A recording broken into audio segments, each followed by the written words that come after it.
Disgusting and depraved blonde celebrity makes unfounded smear against Keir Starmer.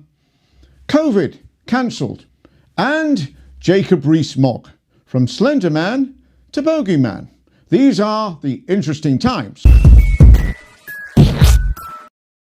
Hello all, welcome to the Interesting Times, a show that likes to take a sideways swipe at politics right here in the UK.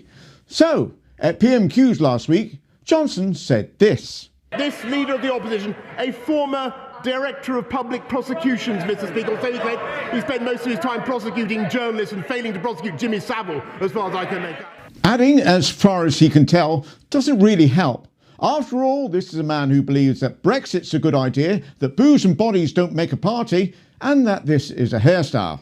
And following that, Monday evening, the inevitable happened. Sir Keir Starmer was confronted by a mob outside Parliament and subjected to a barrage of insults. Protesters shouted traitor and accused the Labour leader of protecting paedophiles by not prosecuting Jimmy Saville when he was Director of Public Prosecutions.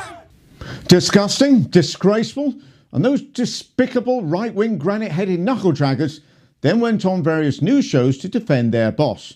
On GMB was Chris Phillips, who is the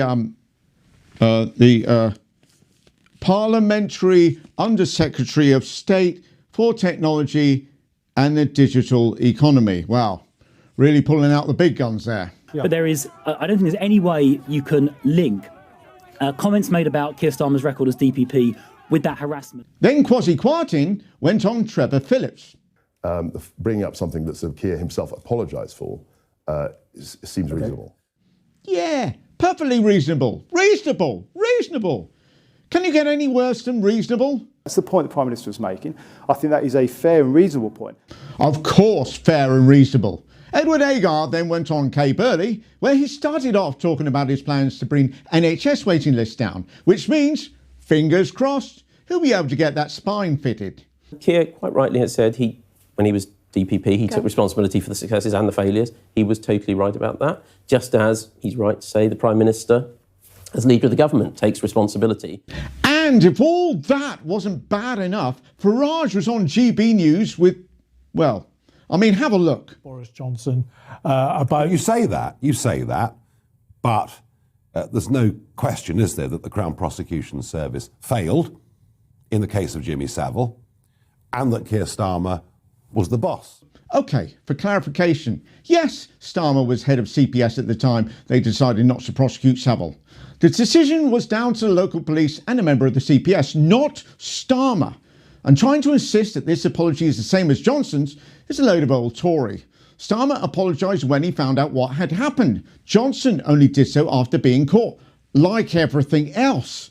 Secondly, Starmer was not there in the room when it happened. Unlike Johnson, who not only works, but lives at the place where the parties were being held. To make an equivalence between the two, Starmer would have to be the one handing out the medals in the 70s.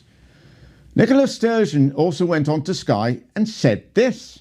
If he has a single shred of decency, he will withdraw the comments that he made completely, and he will fully, unreservedly, unequivocally apologise to Keir Starmer.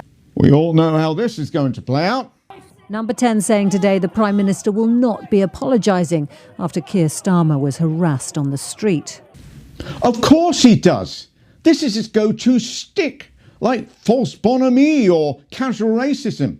It's this that makes him him. I mean, you have to ask, what's he going to do for an encore? End COVID restrictions? It is my expectation that we will be able to end the last domestic restrictions, including the legal requirement to self-isolate if you test positive, a full month early. I was joking. COVID? Over? Really? Has anybody told COVID? It's just that with over 1,500 COVID deaths reported last week, it may not have got the memo. This, along with the Saville slur and the rejigging of number 10, all seems to suggest Johnson's not prepared to go anywhere anytime soon. And he confirmed it by telling allies that they need a tank division to drag him out of number 10. Nothing like a functioning democracy, is there?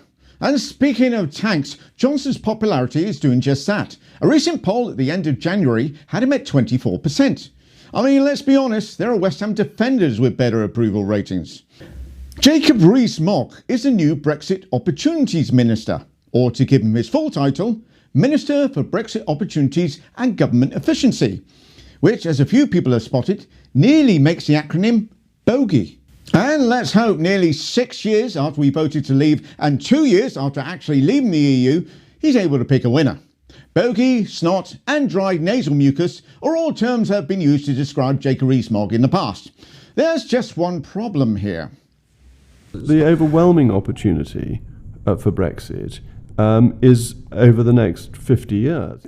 And considering he's 52, that means he's got himself a job for life. Well, that's it for another week. Thank you all so much for watching. And if you are enjoying these vids, please don't forget to subscribe and hit all the notifications bell so you don't miss another. And I'll see you all in a couple of weeks' time. Take care.